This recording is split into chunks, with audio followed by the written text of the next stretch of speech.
How much does each financial move you make affect your credit score? When you pay your credit card bill, does your score automatically go up 5, 10 points? Have you ever wondered how much each on-time payment benefits your score? That's what our show is about this week, and we're answering those questions for you. Hello everyone, and thank you for joining Ask Abby. I'm Abby, and this is our live show where we answer all of your questions about credit, debt, and your finances. We are waist deep into our live series on credit scores.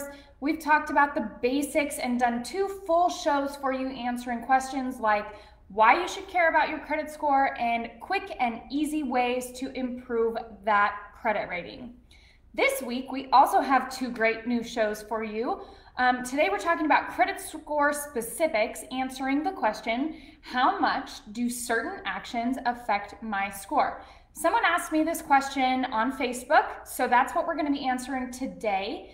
For example, if you close a credit card account, how many points will your score fall? Or if you pay your mortgage on time, will your credit score benefit from that?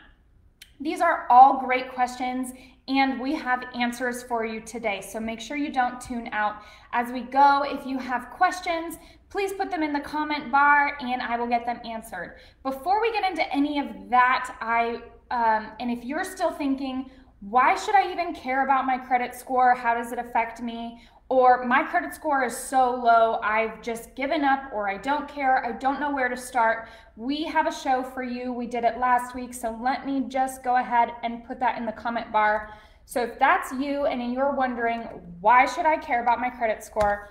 Tune in to that show. I just put it in the comment bar for you. So then after you watch that show, come back to us. Let me know what you think, if I was able to convince you why you should care about your credit score, or if I wasn't, I want to know why. I want to know what questions you have. If you have no idea what a credit score is or how it works, watch this awesome video by Basic Finance. They break it down for you. It's 2 minutes long, so it's definitely worth the time. I'm putting that in the comment bar for you now. So it's a what is a credit score video, and it's definitely worthwhile. So let's dive into today's topic and answer some pressing questions on exactly how much your financial moves, your money moves, affect your credit score and what factors come into play in that. Well, there's 5 major factors when it comes to determining your credit score. Number 1 is payment history. Number 2 is credit utilization ratio, which is basically how much debt you have in comparison to your credit limit.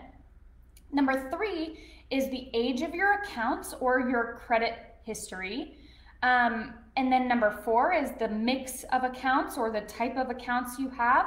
And 5 is new credit inquiries. So today we're going to talk about the exacts of 3 of them. So how certain actions that fall into 3 of these items might affect your credit score. If you have questions on some other things, some exact scenarios that you might be wondering about that don't fall into what I'm talking about today, go ahead and put them in the comment bar. I'll get those answered for you.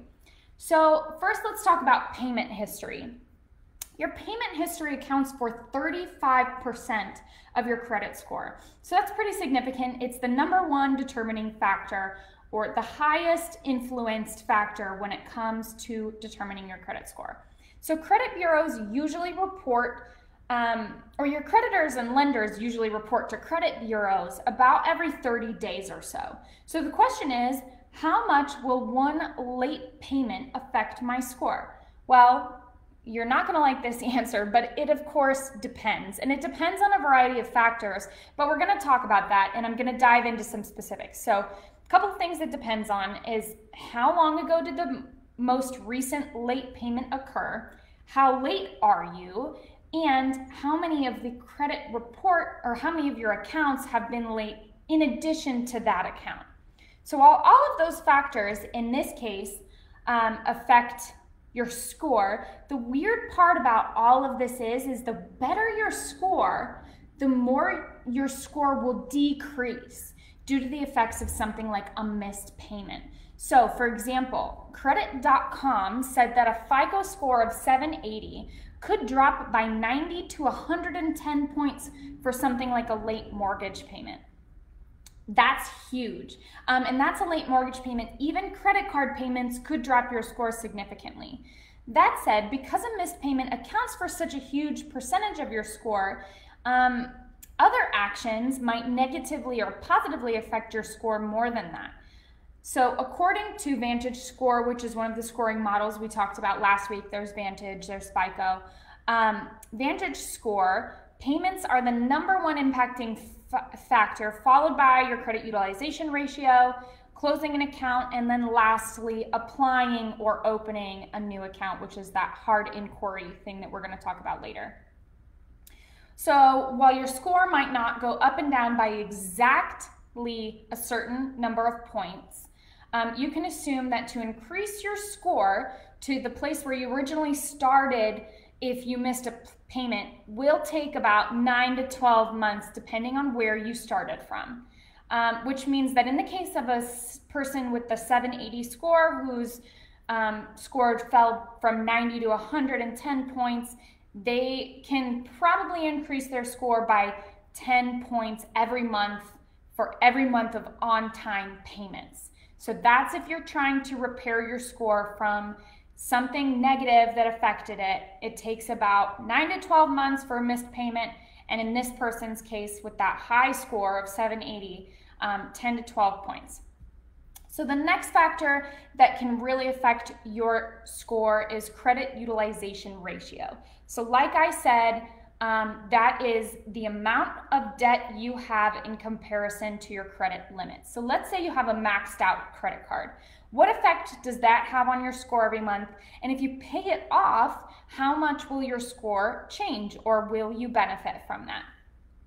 Credit utilization accounts for 30% of your overall score. So, hi Erin, my name is Abby and this is my show, Ask Abby. Feel free to ask me some more questions. But yeah, so the credit utilization accounts for 30% of your overall score. So it's just slightly lower than that 35% that is payment history. So if you have a maxed out card, that means your credit utilization is at least 100%. Some cards let you go over your credit limit, which of course is not what you want to be doing, but you couldn't exceed that 100% credit utilization ratio. The magic number for credit utilization is 30% or lower. So if you want to stick somewhere around there. So if you have a credit card of, with a limit of $1,000, you pay off $700, your credit score will increase, assuming that all of your other accounts are in good standing. So in a particular study, to give you some exacts, because that's what we're doing today, someone had a maxed out credit card with a balance of about $3,600, $3,600 in October. By December, they had paid off the account and their score increased 42 points. That's significant. So, and that's not with a huge balance. Some credit limits are much higher than that. They still have a fairly significant balance on one of their other cards though. So if in fact they had increased that balance a bit and were able to still improve their score, so one of their credit cards increased, they paid off another one, and their score still improved. That's because one credit card being a lower credit utilization limit is actually extremely beneficial to you. So if you can pay off or lower that credit utilization, that balance compared to your limit, that could really, really help your credit score. That said, if some of your other accounts aren't in great standing, it might not necessarily help you that much. As you can probably see by now, the calculation of your credit score is completely circumstantial. So if you're wondering exactly how this will affect you and your score based on your credit history, your payment history, and things like that, I have a really cool tool for you. It's a credit score simulator tool that is on Credit Karma. Check that out. What you do is you sync your account and then it pulls your credit history, and then it'll allow you to simulate some of these things and exactly how it just estimates, but how much it will affect your score. So paying off debt to improve your score, of course, is much easier said than done. And I get that. We get that here at Credit and Debt. So if you're looking at your total debt, or maybe you're facing a layoff or a furlough and realizing that you're not in a position to just start paying down your cards, Credit and Debt has a free credit and debt coaching option available for you. So if you call us, our coaches will talk you through your circumstances, understand your financial situation, and then lay out some options for you. Plus, we have some different programs available based on your circumstance. And if you're in the position where you just might need some help budgeting, or exactly how you might be able to do this on your own, we can help you with that too. So call our coaches. I'm gonna put the phone number and the website here in the comment bar. So if you have questions, be sure to call them. If you're just curious about how you can improve your finances, go to our website and sign up to be one of the first people notified when our brand new platform goes live. If you're curious what some of that platform might look like, we are gonna have some great widgets and tools on there for you. I did a show with a sneak peek on that, so go back, check out that sneak peek show where we dove into a little bit of those tools. So go to our show, sign up. The tools basically gives you all of the benefits of coaching without actually having to take the time to make the call if you're super busy. So if you end up having questions, though, our coaches are always available. Plus, our platform is launching so soon. So if you want to be included in that first release with free access to our tools and calculators, go to the site and sign up pronto. Another factor that will change your credit score measurably is applying for new credit. So this factor only accounts for about 10% of your score, but depending on what actions you take, it can be fairly significant. For example, applying for a credit card, your score will likely drop between 5 and 10 points. That said, it can take up to a year for that to stop affecting your score. And if you're right on the cusp between one of those credit score ranges that we talked about last week, whether you're poor or fair or good or excellent, you know, if you're right on the cusp, that 10 points can be significant for you. So, plus it takes 2 years for that inquiry to fall off your report altogether.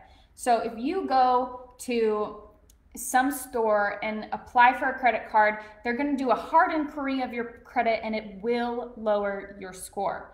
Plus, if you go to close that account in a later date, that will also affect your credit score. So, got some advice on you for that, for you, on that for you in a little bit as well. But the big question is, let's say you had 6 hard inquiries this year just for credit cards, which can be a big red flag for creditors and lenders. In 2 years, when those fall off your report, how much will your credit score be affected? Ultimately, the bigger factor is after 1 year, where those accounts are in standing, your payment history, your credit utilization. But if you rack up major balances on those 6 new credit cards, your score will go down as those 2 years come around and as those hard inquiries fall off your report. A good rule of thumb is no more than 1 credit card inquiry or application per every 6 months, and no more than 4 total hard inquiries per year. Having more than 4 can cause red flags for lenders. So we talked about those main factors today in regards to how actions relative to all of them affect your score. But just to summarize, if you have a late payment, but then continue to make payments on time from there, your score will increase about 10 to 12 points for every month of on-time payments. If you decrease your credit utilization ratio significantly by paying off a maxed out card, your credit score could increase by dozens of points. So that's huge. That's a good goal to make.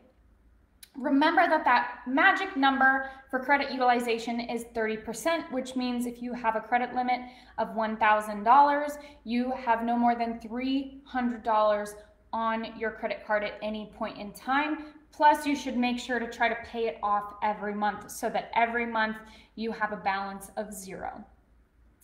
One other thing I wanted to talk about today, because I had a question come up about it, is when should you close your credit cards? That's a really good question, and ultimately, closing credit card accounts and the impacts it has, of course, there are a few factors that go into that, but the length of the history on that account is important. So if you have a credit card you've had for years and you're going to close it, or you're thinking about closing it, consider the effect it'll have on the length of your credit history. It could significantly drop that and consequently drop your score. The other thing to consider is the credit utilization ratio. If you have a credit card with a $5,000 limit, and that's a significant portion of your overall credit limit, that closing that account could significantly drop your payments, or your credit score, excuse me. So, good rule of thumb is that before you close any accounts, your credit score should be at least 740. That way it won't significantly drop you into another credit range. That way it's not a huge impact for creditors, for lenders, and credit bureaus on your credit report. Additionally, if you're not quite there and you're thinking about closing some accounts in the future, just try to use those accounts every 6 months or so. Just spend $20, pay it off, and then that way you still get the benefits of having that card open until your credit score is at that 740 mark and you can start closing some cards. So that's our show for you guys today. I hope I was able to answer some pressing questions about credit score factors, but if you still have questions, please don't hesitate to ask them. You can always comment on this post, send us a Facebook message, or you can email me directly at askabby@creditanddebt.org. Please share this video because I have received so many questions about this topic, and take just 1 second to punch that like button for me.